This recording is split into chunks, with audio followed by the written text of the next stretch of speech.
Good morning students. तो class first में हम डिस्कवरिंग बुक में पार्ट 7 कर रहे थे। तो बच्चों, कल जो वीडियो मैंने सेंड की थी उसमें मैंने एक आपको पार्ट 7 से कविता करवाई थी। कविता का नाम क्या था? चंचल चिड़िया।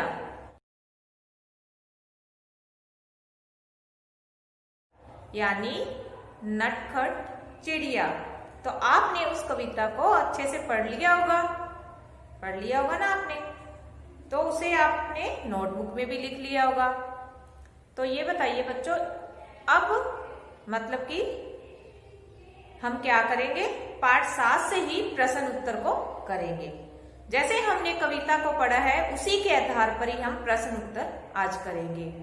तो चलिए, पहला देखिए क्या है। चिड़िया चिड़िया आसमान में क्या फैलाकर उड़ती है। तो चिड़िया आसमान में क्या फैलाकर उड़ती है? चिड़िया के क्या होते हैं? पंख होते हैं। तो चिड़िया आसमान में पंख फैलाकर उड़ती है। क्या होते हैं? पंख। तो यहां पर हम उत्तर लिखेंगे, चिड़िया आसमान में पंख फैलाकर उड़ती है।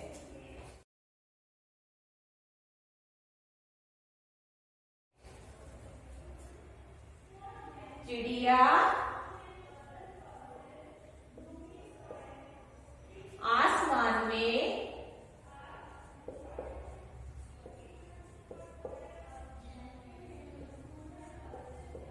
पंख फैलाकर उड़ती है। पंख फैलाकर उड़ती है।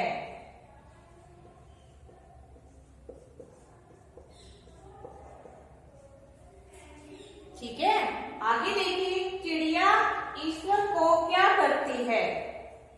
तो चिड़िया, ईश्वर का मतलब क्या बताया था? भगवान। तो क्या करती है चिड़िया? भगवान से नमय करती है। चिड़िया ईश्वर को नमय करती है।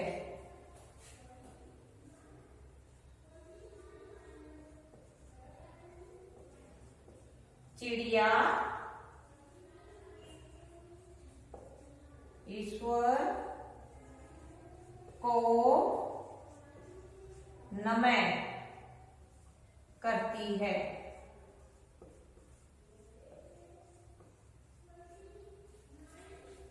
चिड़िया ईश्वर को नमय करती है। आगे देखिए, चिड़िया किससे बतियाती है? यानी चिड़िया किससे बातें करती है? तो चिड़िया किससे बातें करती है? चंदा से। चिड़िया चंदा से बतियाती है।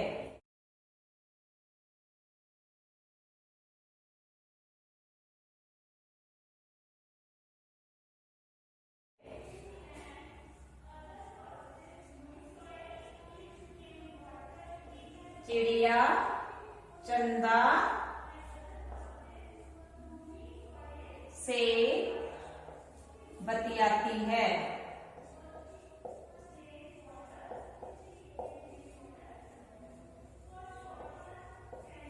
ये देखिए, चिड़िया चंदा से बतियाती है।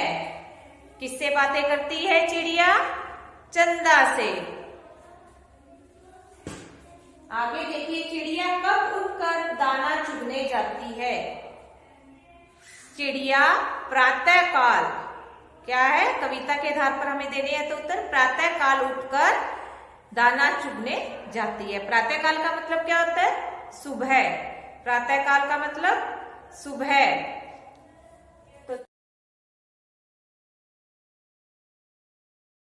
तो चिड़िया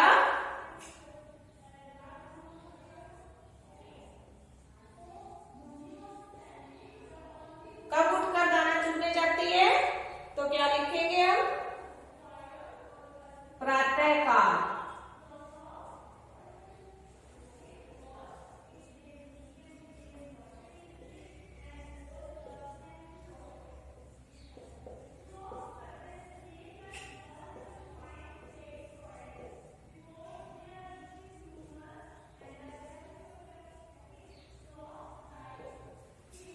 चिड़िया प्रातः काल उठकर दाना चुगने जाती है।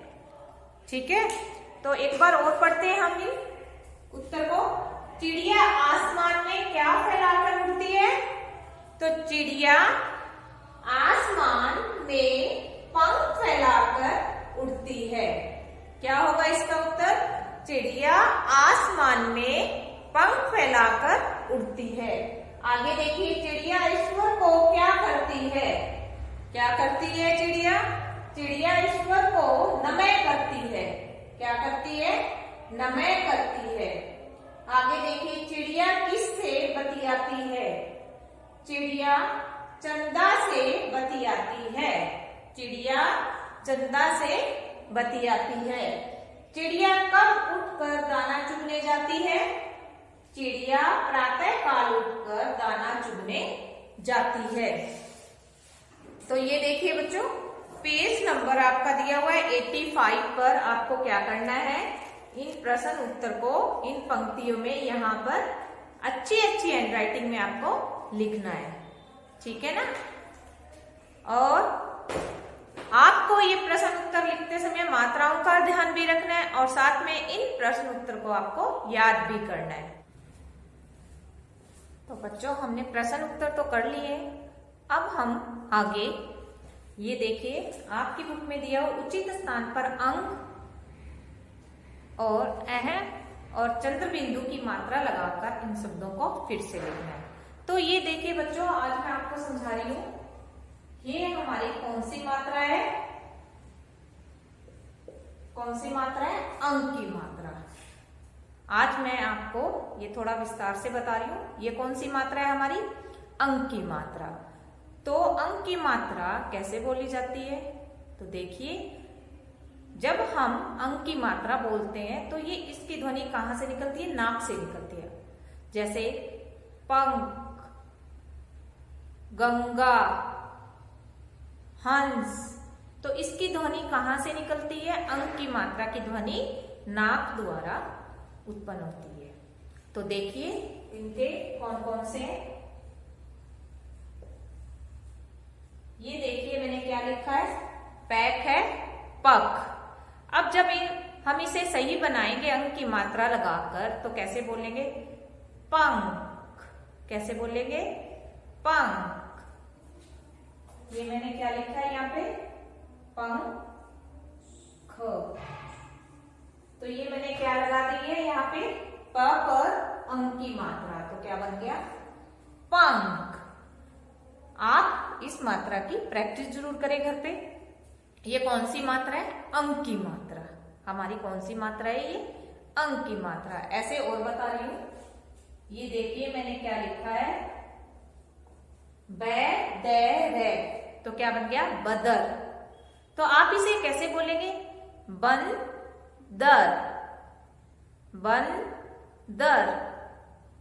तो अंक की मात्रा की ध्वनि नाक द्वारा बोली जाती है। ये देखिए निकलती है बंदर। क्या है? बंदर। ठीक है, और भी देखिए आप। ग, गा, गगा, ग, गा, गगा। गगा लिखा हुआ है, तो आप इसे कैसे बोलेंगे? जब हम अंक की मात्रा इन पर लगाएंगे तो कैसे बोला जाएगा? गंगा, गंगा। ये देखिए गंगा।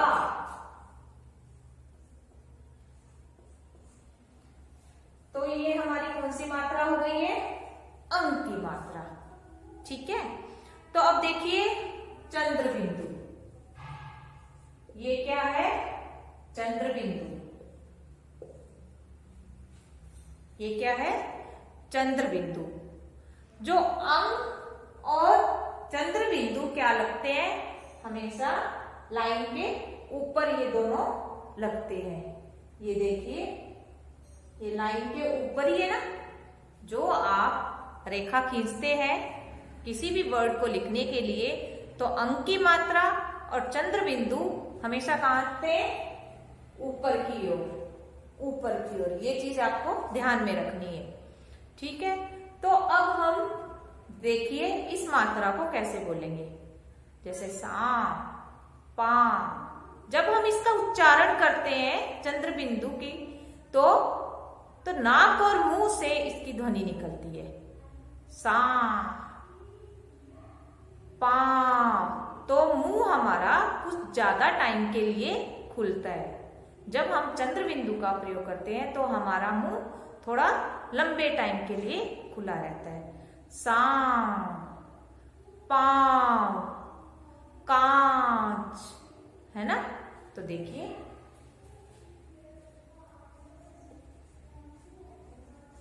अब हम इस पर चंद्र बिंदु लगाएंगे। ये क्या बन गया? से को आ की मात्रा पे सा, क्या बन गया? सा। तब जब हम इस पर चंद्र बिंदु लगाएंगे तो कैसे बनेगा? सांप। ये देखिए क्या बनेगा? सांप। ठीक है, आगे देखिए ये क्या लिखा है? पाव। पै को आ की मात्रा पाव, क्या लिखा है? पाव। तो अब हम चंद्र बिंदु लगाएंगे तो क्या बनेगा? पाव। क्या बनेगा? पाव।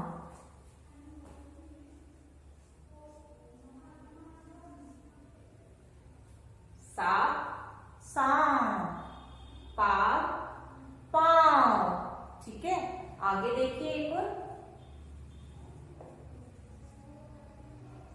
ये क्या है? कै को आ की मात्रा चे के तो क्या बना हुआ है? कांच। का, चे, कांच। तो अब हम चंद्र बिंदु लगाएंगे तो क्या बनेगा? ये कांच। तो नाक और मुंह से ध्वनि निकल रही है तो ये की कौन सी मात्रा होती है? हमारी चंद्र बिंदु में। ठीक है, तो कै को आ की मात्रा च, तो अब क्या बन गया? कांच। सांप, पाव, कांच। ठीक है, और इसके बाद हमारी तीसरी कौन सी मात्रा है? विसर्ग की। ये हमारी है, इसे हम क्या कहेंगे? विसर्ग।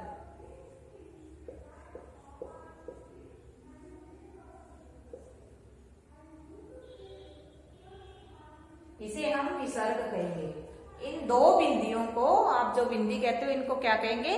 विसर्ग। जब कोई भी शब्द हम बोलते हैं उसके अंत में क्या निकलता है की ध्वनि निकलती है। क्या निकलती है की ध्वनि। तो उसे हम कौन सा मात्रा कहेंगे? विसर्ग कहेंगे। जिस शब्द के अंत में है की ध्वनि निकलती है उसे हम विसर्ग कहेंगे। जैसे